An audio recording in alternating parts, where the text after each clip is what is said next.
Ante una corte federal estadounidense, el doctor se declaró culpable. Se trata del último de los hermanos Arellano que estaba en espera de recibir sentencia. Eduardo Arellano Félix, conocido como el Doctor, recibió como pena 15 años de cárcel, 5 por asociación delictuosa, 10 más por operación con recursos procedentes del narcotráfico. Esta condena, benévola para algunos, fue producto de una negociación. De lo contrario, Eduardo Arellano Félix hubiera enfrentado cargos por cadena perpetua. Se trató de la misma estrategia judicial seguida en enero de 2012 por Benjamín Arellano Félix, el MIN. Gracias a esta negociación, Benjamín obtuvo 25 años de condena a cambio de evitar la cadena perpetua. Los cargos que enfrentaron los Arellano en conjunto sumaban cientos de años de prisión, asociación delictuosa, importación y posesión con fines de distribución de drogas, lavado de dinero, 10 asesinatos y varios secuestros. Benjamín aceptó ser la cabeza criminal del cártel y por ende recibió una condena mayor. Benjamín fue arrestado en marzo de 2002. Se sumó así a una larga lista de extraditables, entre los que estaban Osiel Cárdenas, Gilberto e Ismael Higuera y Jesús El Chuy Labra. Contrario a la estrategia que siguieron sus hermanos, el menor de los Arellano se declaró no culpable. A cambio, obtuvo una sentencia de cadena perpetua. La condena de estos capos cierra un capítulo en la historia del narcotráfico, la de uno de los cárteles más importantes de México. La aceptación de culpabilidad de Eduardo Arellano Félix fue visto para la DEA como el último eslabón para acabar con el cártel de los Arellano Félix, ya que el doctor fue el último de sus hermanos en ser juzgado. El 24 de agosto de 2006, Francisco Javier El Tigrillo había sido capturado en alta mar frente a costas de Baja California Sur y condenado a cadena perpetua en una corte de San Diego. El mayor de los hermanos, Francisco Rafael, fue extraditado también a San Diego en septiembre de 2006, luego de pasar 10 años en una cárcel mexicana. Fue el primer gran capo mexicano en ser extraditado a Estados Unidos.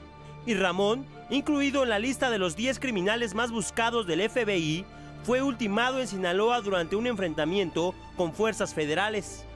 Una sentencia que marca el fin de una era. Tijuana fue en la década de los 90 uno de los principales puntos de distribución de droga hacia los Estados Unidos. Pronto, Ramón y Benjamín Arellano Félix compartieron con Osama Bin Laden un lugar en la lista de los más buscados por el FBI. Para 1997, el cártel de los Arellano funcionaba como una especie de consejo de administración. Los hermanos Arellano eran los jefes de la banda, tenían bajo sus órdenes células dedicadas a labores específicas.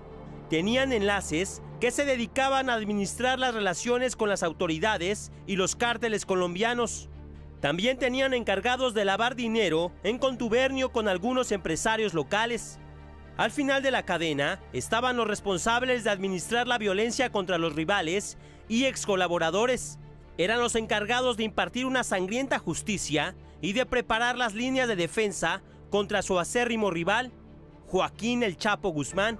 Esta rivalidad entre sinaloenses tuvo en Tijuana un violento campo de batalla. Rápidamente, Tijuana se convirtió en sinónimo de la violencia. La lucha se dio calle a calle a la par de ejecuciones sumarias.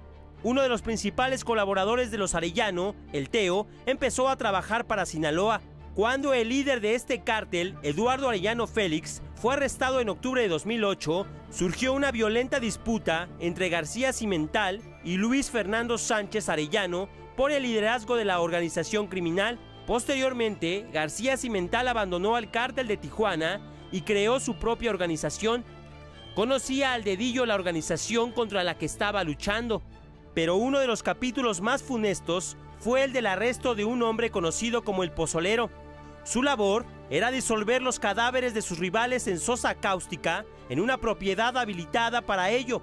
Según las autoridades, el Pozolero disolvió en ácido a más de 300 personas. ¿Qué es lo que ocurría en este predio que fue decomisado en diciembre del año pasado, donde fue encontrado el famoso Pozolero? Bueno, esa sosa cáustica se traía a este lugar. Este lugar que usted está viendo aquí es como un taller donde estaba este tambo. En este tambo se metían los cuerpos de las víctimas del pozolero y en este tambo se metía también la sosa cáustica. En 24 horas los cuerpos se convertían literalmente en una gelatina.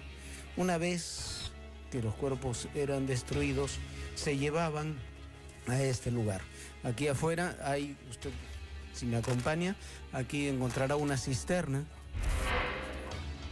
Este lugar que estamos viendo, este lugar es una cisterna donde se arrojaban ya los cuerpos.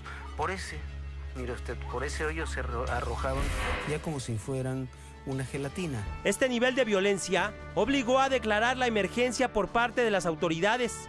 Entre 2003 y 2007, Tijuana presentó un incremento del 33% en los índices de inseguridad, robo, asesinato, narcotráfico.